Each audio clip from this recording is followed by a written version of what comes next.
Vamos a hablar un poco de lo que vivimos estos 3 días más 2 días de talleres, la evolución de las humanidades digitales en estos 2 años entre el primer encuentro y el segundo encuentro. Todas venimos de diferentes latitudes, así que esto va a ayudar mucho a ver una visión más global y de crecimiento. Por mi parte, yo quiero hablar en la perspectiva de organización de este segundo encuentro porque fue una experiencia muy interesante porque yo no esperaba que hubiera tanta participación de tanta calidad. El año pasado, ya Erika les mostrará más las estadísticas, hace 2 años fue un congreso bueno pero modesto. Este año creo que logramos algo que no nos habíamos propuesto y sí, afortunadamente resultó.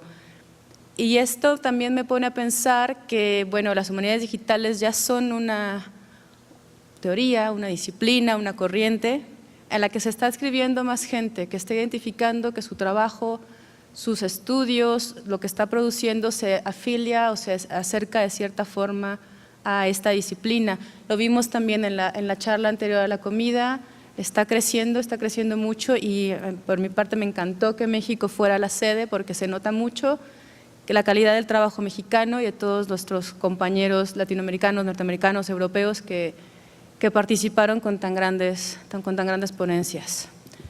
Voy a ceder la palabra a Erika para que nos des las estadísticas. ¿Me hago para allá o Sí, pásate para acá. Sí, bueno, esto me mucho.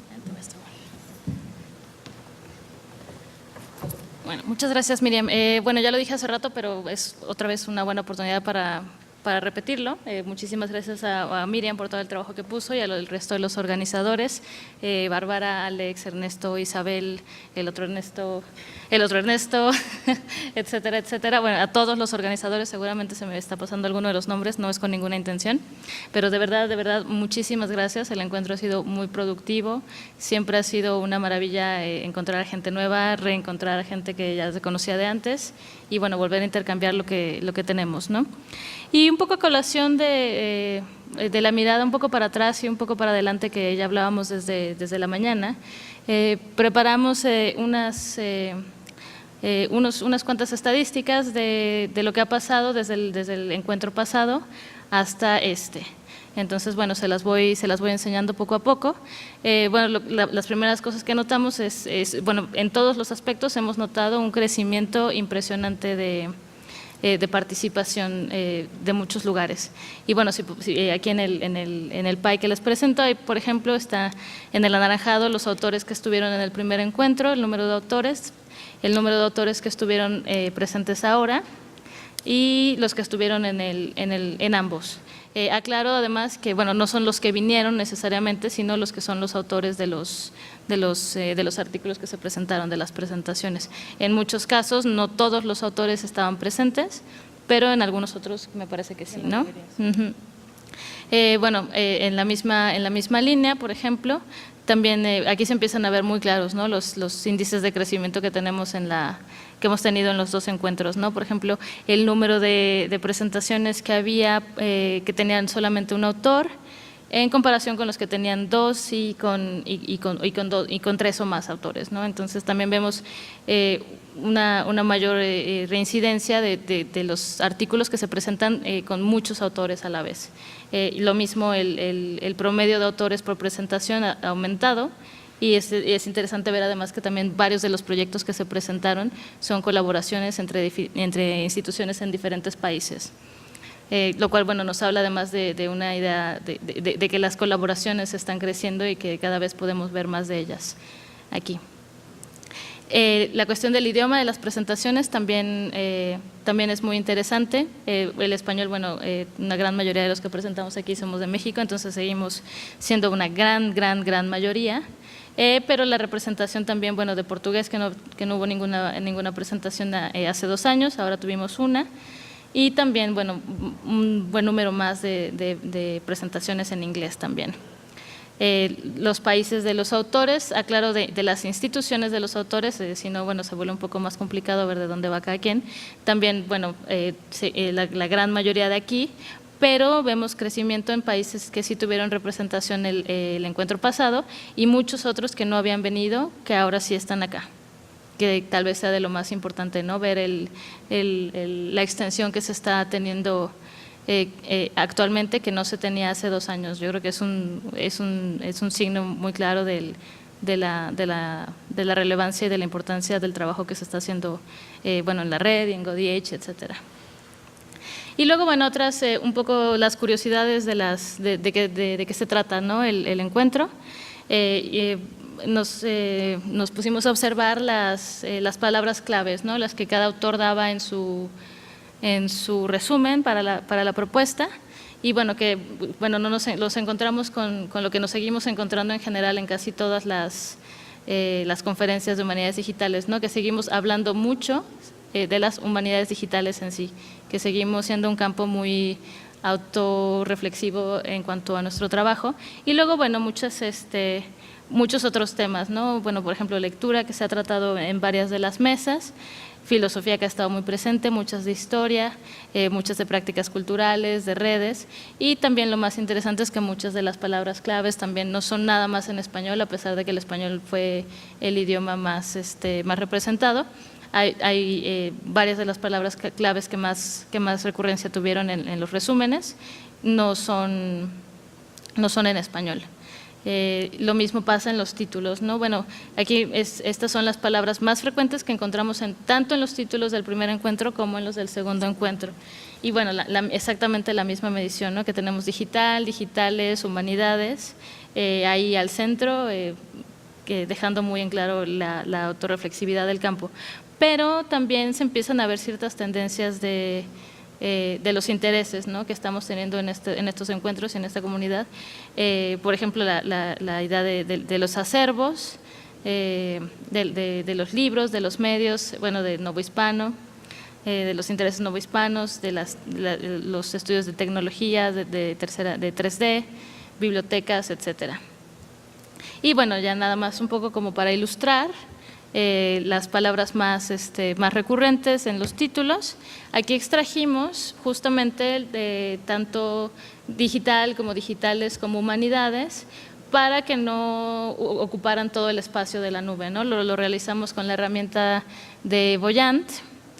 Y justamente, bueno, la idea es un poco quitar de la visualización que está más allá y que está por detrás, y un poco minimizado por las grandes discusiones, ¿no? Sobre lo digital y las humanidades digitales en sí. Y lo mismo en los resúmenes, ¿no? Se ven muchos intereses obviamente compartidos en ambos. Y bueno, supongo que estas visualizaciones dan un poco más la idea de la riqueza de los temas y los intereses que se han estado teniendo en este encuentro, además del interés ya conocido por la reflexión sobre el campo y sobre las implicaciones del campo. Y la de las palabras claves, finalmente, donde también podemos observar las mismas correspondencias. Y bueno, creo que eso es todo lo que, bueno, de visualizaciones es lo que se ha preparado.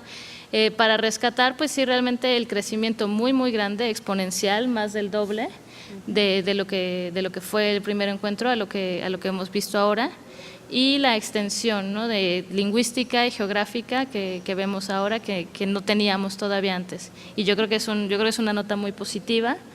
Y bueno, como decía Miriam, ¿no? Algo que no se buscaba necesariamente, pero que sucedió, y que sus implicaciones son infinitamente positivas. Y bueno, ahora sí se vuelve algo a lo que se quisiese claro, que se mantenga, que se mantenga, prolongar, y que sigamos tejiendo la red y aumentándola un poco. Y bueno, muchas gracias otra vez. Ok. Entonces yo lo que quería tal vez conversar un poco era sobre lo que ha sucedido para nosotros en GoDH en este año. En este año y medio han sido 18 meses.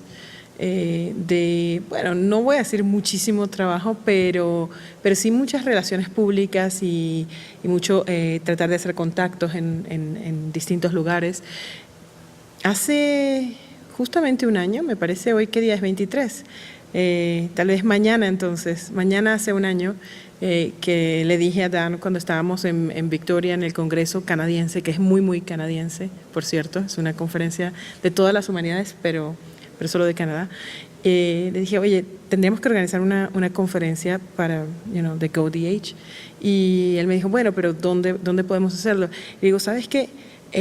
Fíjate que Isabel Galines va a estar hablando de eso en Nebraska. Tal vez deberíamos conversar con ella a ver si les interesaría hacer algo juntos o eso. Y él me dijo, bueno, ok, hazlo, me dijo.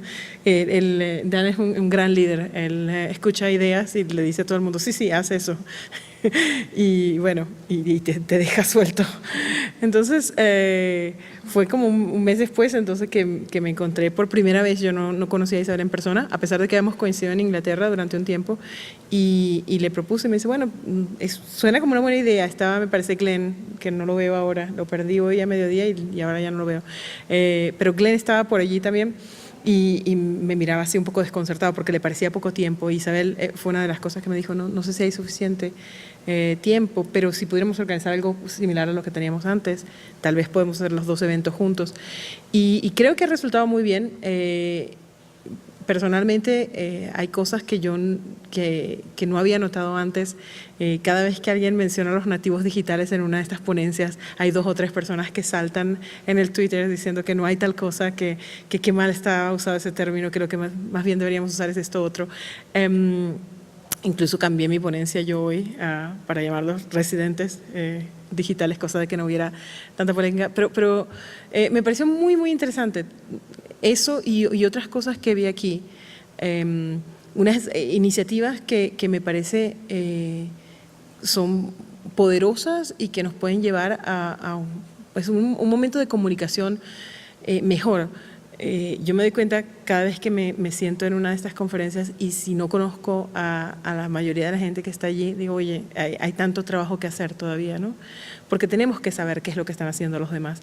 Y eso es esta oportunidad, es la oportunidad de darnos cuenta lo que hacen otras personas y de ello, bueno, qué es lo que se parece, digamos, a lo que me interesa a mí personalmente, ¿no? En qué cosas podríamos trabajar juntos en el futuro. El Atlas hoy me impresionó muchísimo, me gustó mucho y de verdad quiero verlo crecer y ampliarse, es una cosa estupenda. Entonces, esa es nuestra idea, ¿no? Tratar de continuar abriendo avenidas de comunicación y proyectos colaborativos son siempre bienvenidos. Entonces, hagan saber cuando tienen una idea, aunque sea solamente una idea, háganselo saber a la comunidad, porque a lo mejor hay alguien más que está pensando lo mismo. Son cosas que son importantes. Nos parece que, bueno, no está listo todavía, no lo tengo desarrollado. No necesariamente tiene que estar todo completamente desarrollado. Vamos a compartir ideas solamente y a lo mejor de allí, pues, a lo mejor de 10 saldrá una, pero no importa. Esa es, me parece ese es el futuro, tratar de hacer más cosas juntos y hacerlas mejor, si podemos. Pues muchas gracias. Bueno, en primer lugar, muchas gracias a todos los organizadores de este encuentro, a GoDH, a la red y a Ernesto, que me ha dado el privilegio de estar aquí cerrando el seminario con mis compañeras de la mesa, que no estaba previsto, pero bueno, yo algo diré al respecto. Para mí lo más importante de este seminario, como también, porque yo no estuve en el primero, como también fue el año pasado en La Coruña, en el Congreso de la HDH, es poder estar hablando de cosas que me preocupan y cosas que forman parte de mi vida intelectual y de los proyectos que yo llevo a cabo, poder hacerlo en mi idioma, en español.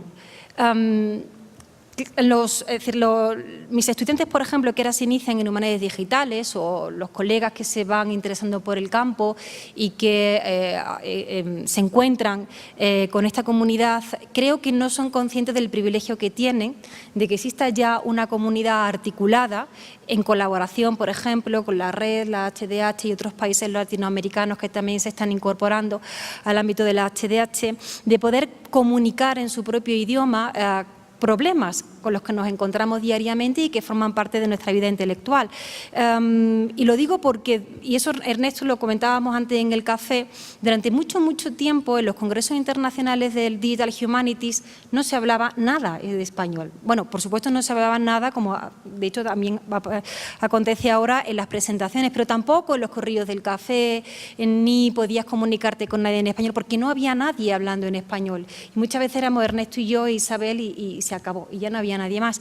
Entonces, verlo ahora con esta perspectiva, es decir, tanto trabajo solo, solitario, muchas veces incomprendido también por tu propia comunidad de colegas, y de pronto encontrarte con una comunidad que habla en tu mismo idioma, que entiende tus mismos problemas, con los que puedes debatir, con los que puedes pensar críticamente, para mí es un privilegio. Entonces yo lo que me gustaría es que realmente esta comunidad se sustentara, que siguiera creciendo, que siguiera tejiendo colaboraciones, que siguiera inventando iniciativas para poder reunirnos, para poder conversar, para poder dialogar, para poder pensar cuáles son también desde distintos modelos culturales, pero hacia dónde queremos que vayan las humanidades digitales, siempre teniendo en cuenta que son plurales, ¿no? y que cada uno puede tener un modelo y que lo va a desarrollar pues, de acuerdo con sus problemáticas o de acuerdo con sus circunstancias locales, ¿no? La perspectiva local quizás sea la que mejor nos va a ayudar a pensar en perspectiva pues, a dónde estamos y hacia dónde queremos ir.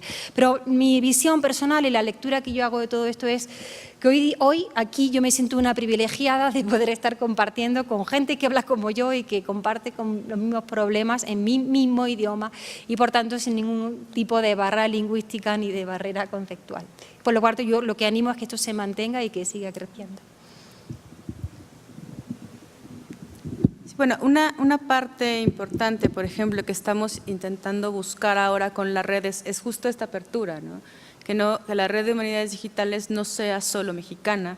Ya hemos alcanzado gente en Latinoamérica, en otras partes, teniendo como eje principal la lengua, ¿no?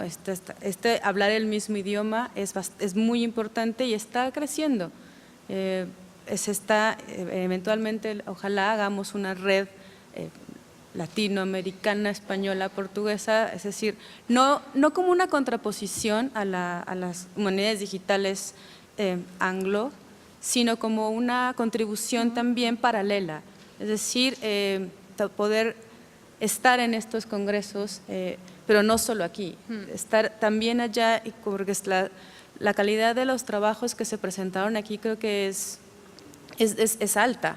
Entonces, evitar esta exclusión como formando dos redes, nosotros hablamos español, ustedes no, sino como pues estamos haciendo lo mismo, enriquezcamos el trabajo de todos y queremos una comunidad más grande. Evidentemente es mucho más sencillo, es mucho más cómodo también estar platicando en un café en español sin tener que estar con el cambio de lenguajes, porque es más natural y eso ha resultado. Muchas de las pláticas se han llevado de esta sala al café, de esta sala a la cena y a sacar proyectos nuevos que salen así, con la facilidad que se tiene también un poco quizás por formación o de formación cultural, como lo quieran ver, que no se queda aquí, no bajamos del escenario y se acabó, sino es colaborativo, es continuo y cada vez es más incluyente. Elika, ¿quiere decir algo más? ¿No? ¿No más? Sí, exactamente. Bueno, como esta mesa es un modelo nuevo que implementamos acá, lo que queremos también ahora es escuchar. Ustedes han estado aquí, muchos desde el lunes tomando los talleres, otros solamente en las conferencias, pero queremos saber, ustedes como participantes, como asistentes, han estado en todo, ¿qué impresiones tienen? El feedback que podamos tener de todos ustedes va a ser justo sumamente importante para el tercer encuentro de humanistas digitales. ¿Cómo están viendo esto? ¿Hacia dónde vamos? ¿Qué sintieron? ¿Qué pensaron? ¿Cómo se relacionaron y se encontraron acá? Entonces, si hay un micrófono por allí.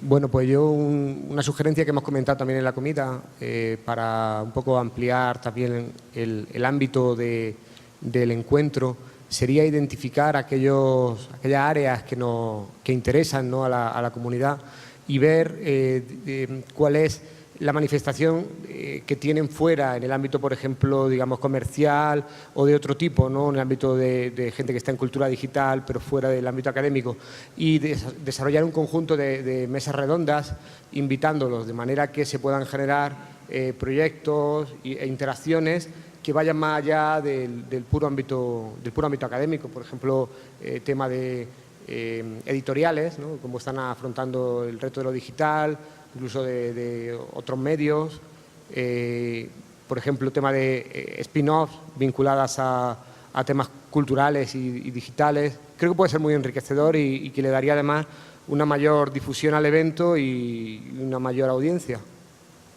Y que funcione mejor la wifi.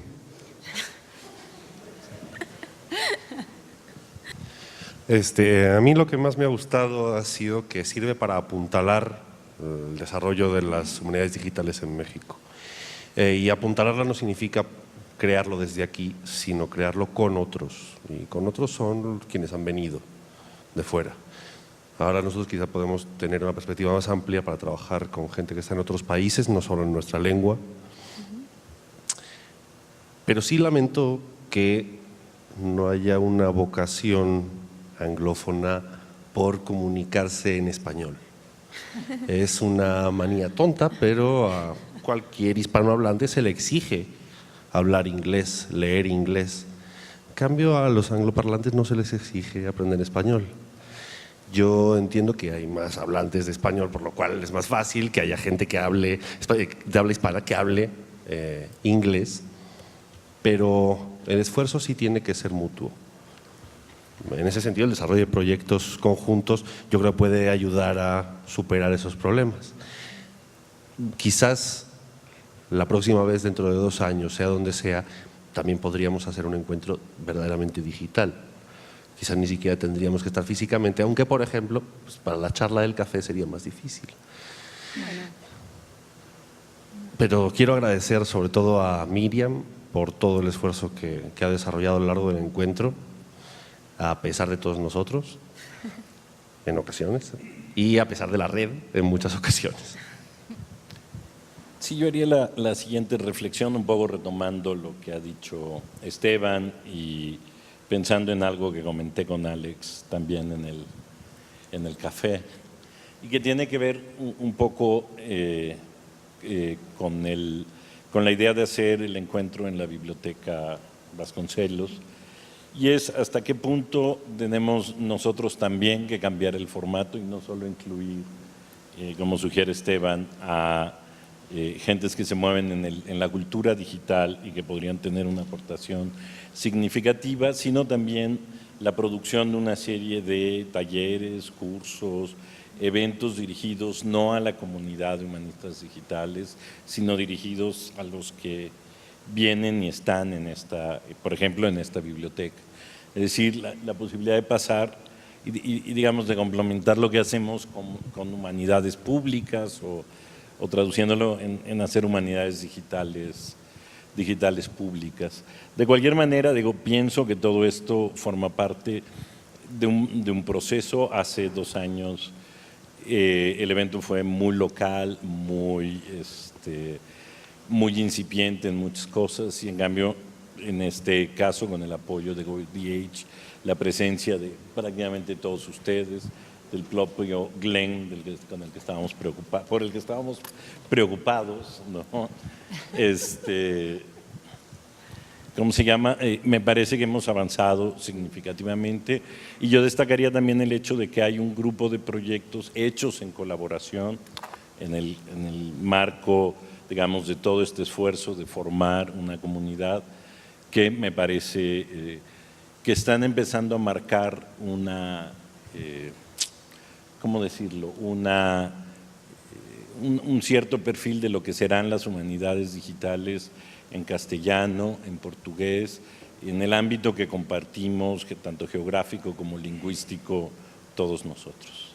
Y por supuesto me quedaría yo pensando hasta qué punto, porque siempre me ha parecido que oscilamos un poco entre un cierto idealismo militante y la rudeza del trabajo académico, y me gustaría un poco saber, digamos, el panel que piensa de eso. Digamos, hay grandes académicas y grandes idealistas allá arriba. A mí me da la impresión que, bueno, y esto me pasa mucho estando realizando la gran parte de mi trabajo en Canadá, que hacer humanidades digitales en español en general se ha vuelto sí una cuestión definitivamente como de activismo, ¿no? De hacer difusión, y es algo, bueno, es algo que yo tal vez he asumido cierta responsabilidad de hacerlo, y bueno, varios de los proyectos, Mapa HD que presenté hace rato entre ellos, y bueno, el otro que yo intenté organizar el Day of the Age pasado en abril, que fue la de las traducciones de los textos de la red al inglés. Yo creo que sí es importante ese activismo, porque una de las conclusiones más interesantes de los análisis de Mapa HD fue justamente el darme cuenta que, y darme cuenta yo sin sospecharlo antes, la trayectoria tan antigua que tenemos, equiparable a todas las otras tradiciones de humanidades digitales, y al mismo tiempo reconocer que yo no la conocía, y si yo no la conocía, seguramente muchos otros tampoco la conocían. No quiero generalizar, pero seguramente muchos otros tampoco la conocían. Y eso, bueno, incluso en el ámbito hispánico, mucho más aún en otros ámbitos que no dominan la lengua, que no están ligados a la lengua. En ese sentido, yo creo que sí es importante, incluso al interior de la comunidad de habla hispana y portuguesa, que estamos aquí juntos, un activismo también interno de rescate de ese trabajo que ha estado antes, y que luego se proyecte a las otras tradiciones, bueno, no para imponerse ni mucho menos, simplemente para diversificar las opiniones, las definiciones, ¿no? La definición que nos sigue flotando sobre la cabeza de qué son las humanidades digitales o qué son las digital humanities, si son distintas, si son separadas, y etcétera, todas esas problemáticas. Y vaya, sí, yo creo que en ese sentido hay una necesidad de hacer más visible el trabajo de lo que sería, de lo que es, entre comillas, por sí solo.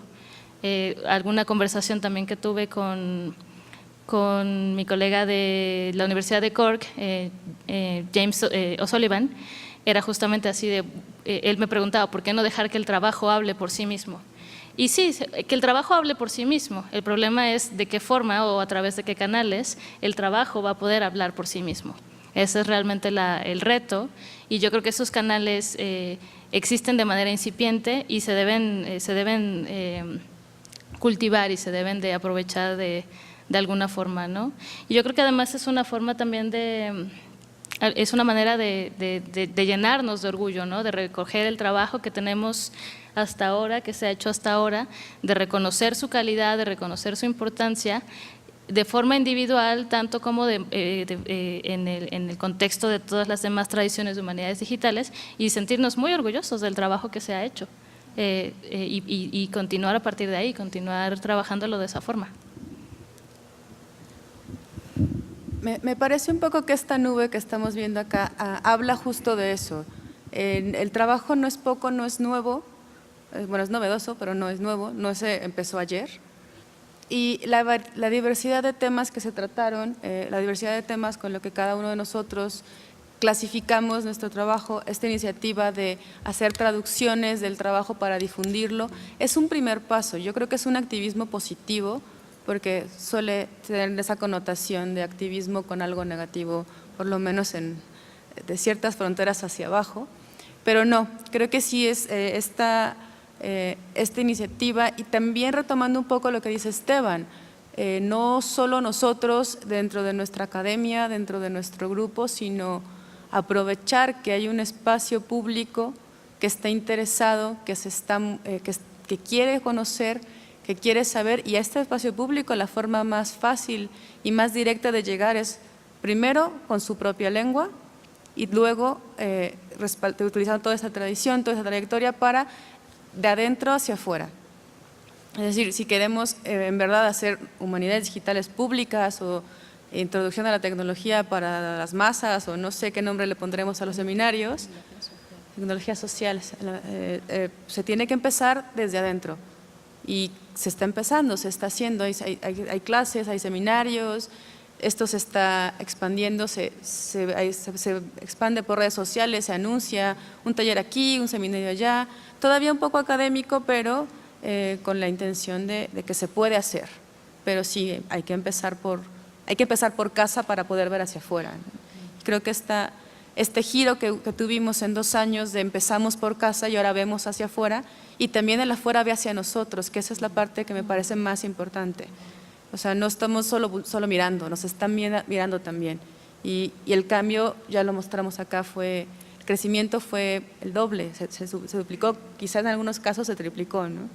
Ya incluimos más lenguas, incluimos más gente, hemos tenido diálogos más, incluso con la misma, bueno, no sé, ustedes no estuvieron en la mesa de entrada, en el registro de la gente, mucha gente de usuarios cotidianos de esta biblioteca se metieron a las charlas, se metían a ver qué estaba pasando, preguntaban qué es esto, qué están haciendo, qué son humanidades digitales, pues bueno, pasa, ve las charlas, el público en general de la biblioteca que entró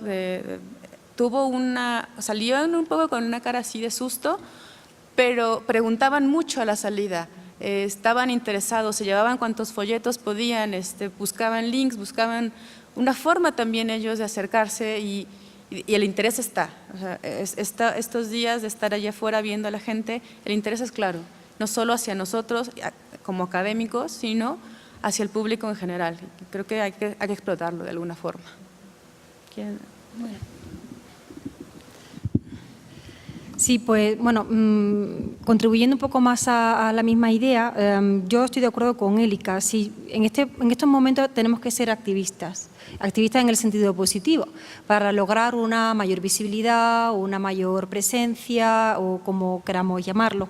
En cualquier caso, para mí el problema de la lengua no es tanto un problema de comunicación, es decir, de traducir lo que yo estoy escribiendo en español para que otros me entiendan o traducir lo que está escrito en inglés para que mis estudiantes, que a lo mejor en un primer momento son menos habilidosos o tienen menos dominio del lenguaje, puedan entender mejor lo que está pasando en el ámbito angloamericano o anglófono en general, sino para mí el problema de la lengua es que es un problema de concepto. Es decir, cuando yo escribo en español, pienso de una manera determinada y cuando escribo en inglés, pienso, bueno, querría pensar, entonces ya sería bilingüe, pero quiero decir que cuando hablamos o escribimos una lengua no solamente estamos comunicándonos con un código, es decir, estamos construyendo un pensamiento que está muy ligado a la propia estructura lingüística, porque la lengua, entre otras cosas, forma parte de nuestra manera de comprender el mundo y por eso yo pienso que debemos ser activos con el uso de nuestro idioma, primero por una cuestión de comunicación, pero segundo y fundamentalmente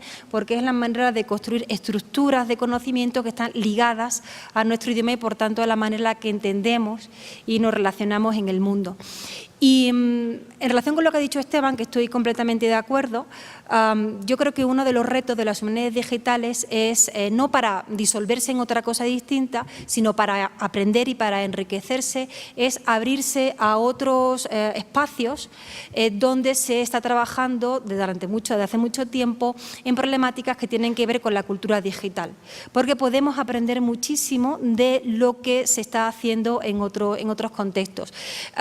Yo comentaba ayer en mi presentación que la red de ReArtEdX, que es una red de estudios digitales sobre la cultura artística, uno de sus objetivos principales no es quedarse únicamente en el ámbito académico, por eso la red es muy heterogénea, sino que se trata de salir del ámbito académico para poder establecer un diálogo con responsables de museos, críticos de arte, mercado artístico, bloggers, comunidades de públicos, entre otras cosas porque nos hemos dado cuenta que en la convergencia entre cultura artística y tecnología, medio digital, etcétera, lo más innovador y lo más rompedor que se está haciendo ahora mismo no está sucediendo en el ámbito de la universidad, sino que está sucediendo fuera. ¿Por qué? Pues porque la universidad tiene una serie de determinaciones administrativas e institucionales que nos coartan, en algunos casos, la libertad para experimentar y para innovar, mientras que un museo a lo mejor pues, no tiene esos requerimientos. Por tanto, nosotros estamos aprendiendo muchísimo de lo que se está haciendo fuera del ámbito universitario. Entonces, yo creo que ahí sí que sería una buena línea para seguir desarrollando las humanidades digitales, establecer contacto con otros contextos, porque yo creo que podríamos aprender muchísimo.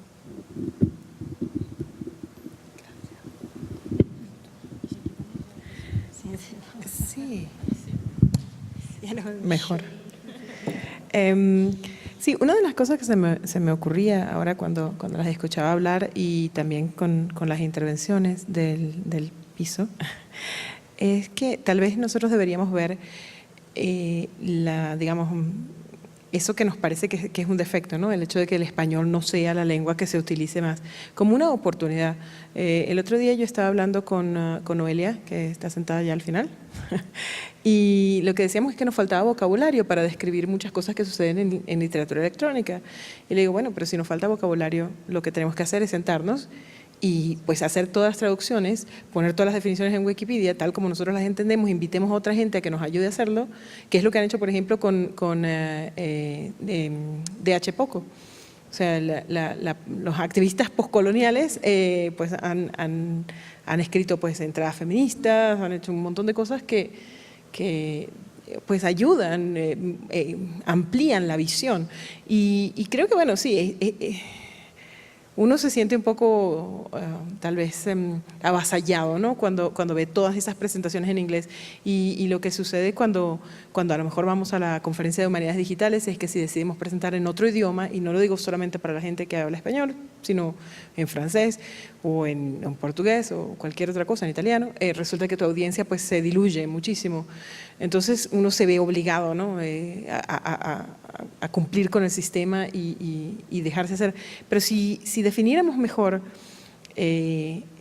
nuestros términos y si lo hiciéramos desde un punto de vista de activista y dijéramos, bueno, vamos a hacer una serie de presentaciones, no este año, porque ya demasiado tarde, pero para el año que viene, para la Conferencia de Humanidades Digitales, no presenten en inglés, presenten en español y digan a todos, a través de la red, pues se pueden comunicar con toda la gente que está aquí, con otros que no están, y digan, bueno, vengan a mi ponencia, que la voy a hacer en español, no porque les interese especialmente ese tema, sino porque nos interesa hacer una declaración de que es valioso y de que hay alguien más que va a tener que pues caminar la distancia si quieren saber de qué va esto.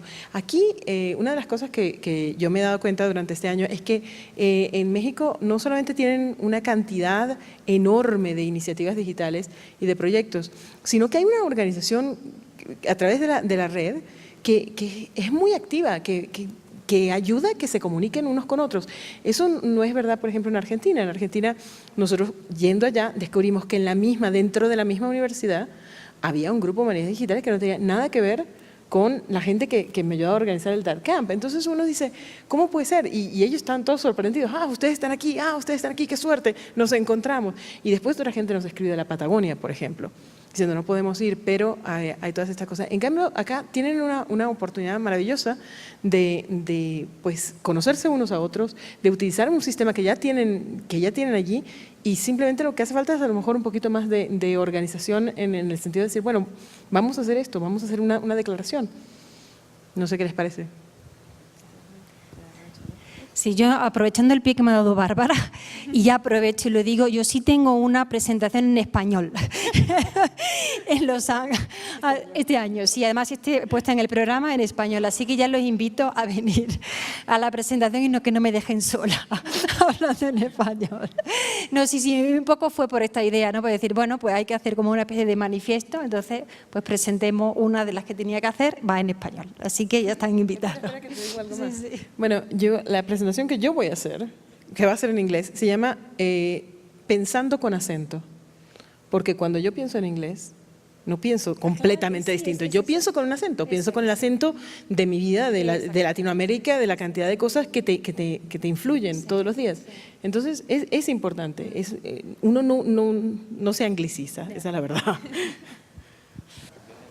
Bueno, primero que nada quiero agradecer no solo la organización, sino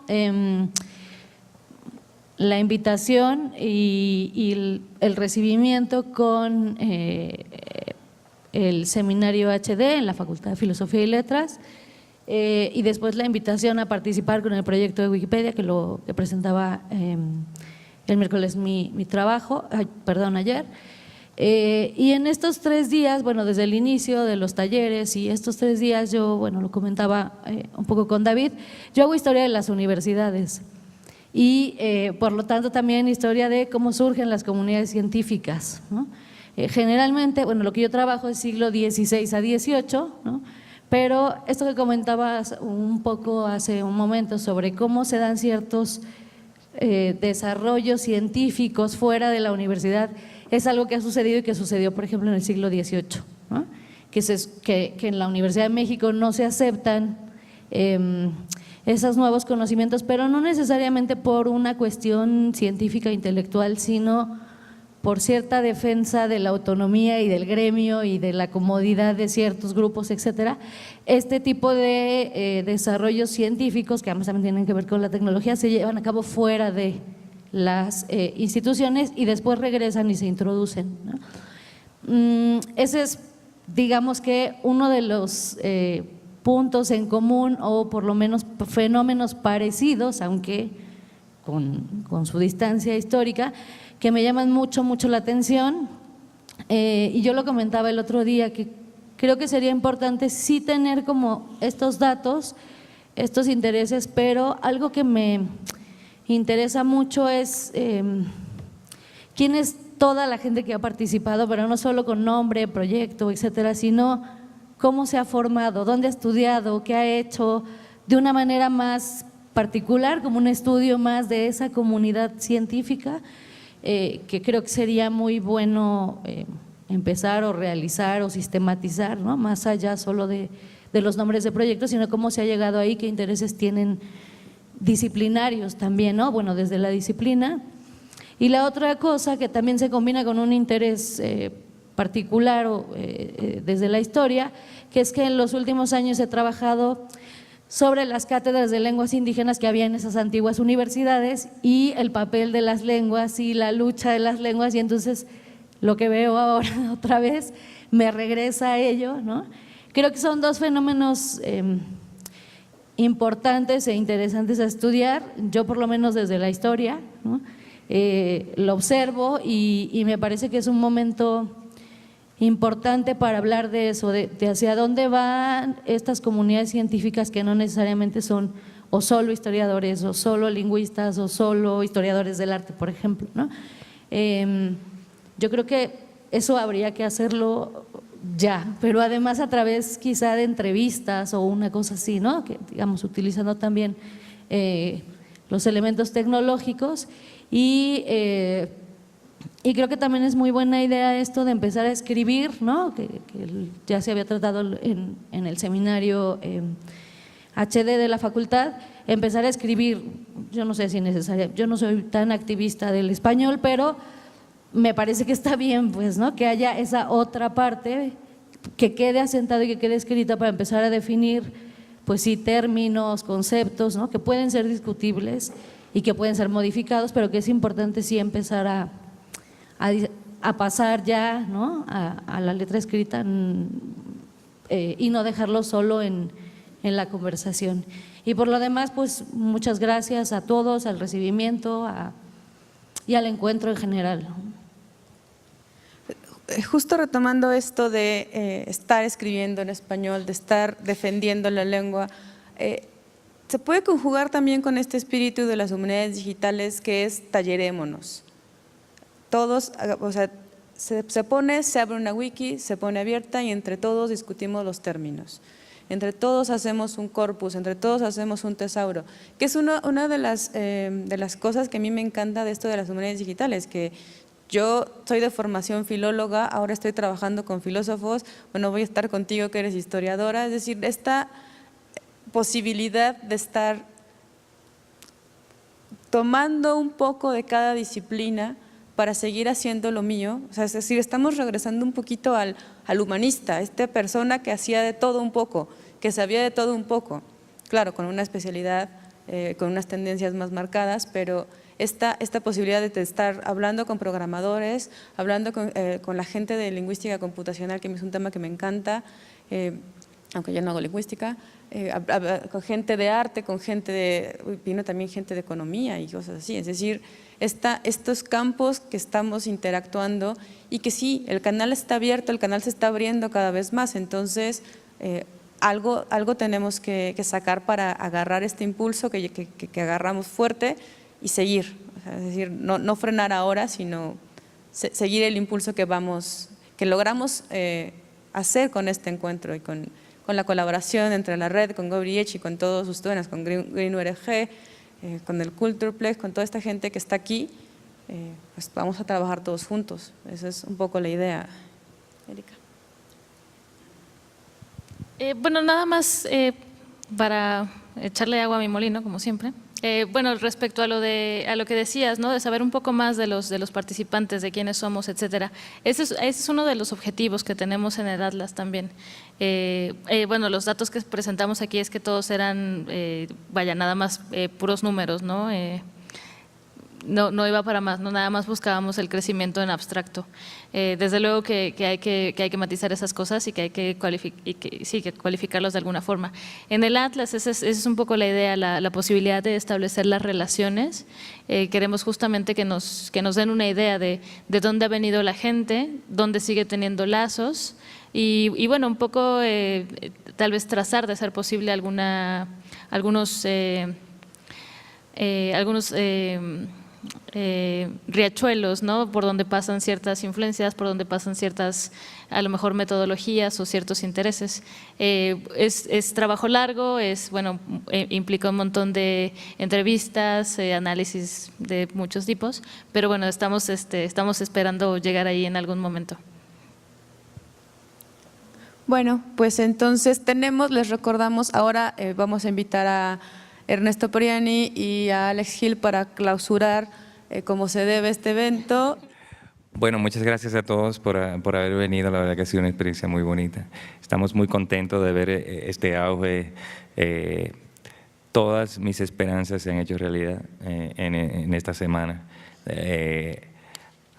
Y me imagino que de aquí a 2 años será mucho mejor todavía, tendremos más participantes de más países. Esto a mí me da mucho gusto, de verdad que sí.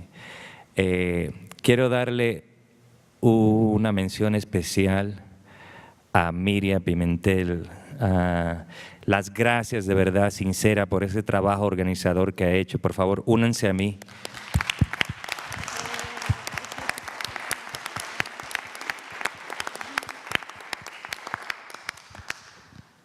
Les recordamos que hay un evento, ¿no?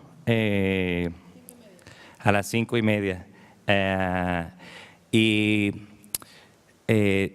Si en algún momento se quieren conectar con cualquiera de nosotros, o sea, hablo por el equipo, simplemente mándenos un email, de verdad que nos gustaría escuchar de ustedes cuando ya el evento ya se ha acabado. Y si pasan por Nueva York, me pegan un tweet.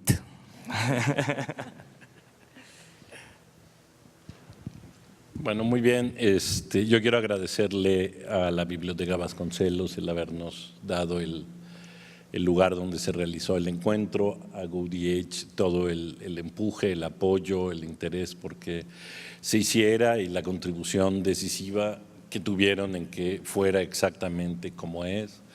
Y por supuesto a todos los miembros de la red, los que vinieron y participaron, los que no vinieron y no participaron, pero que lo harán en otro momento, los que tuvieron hijos en el transcurso del evento.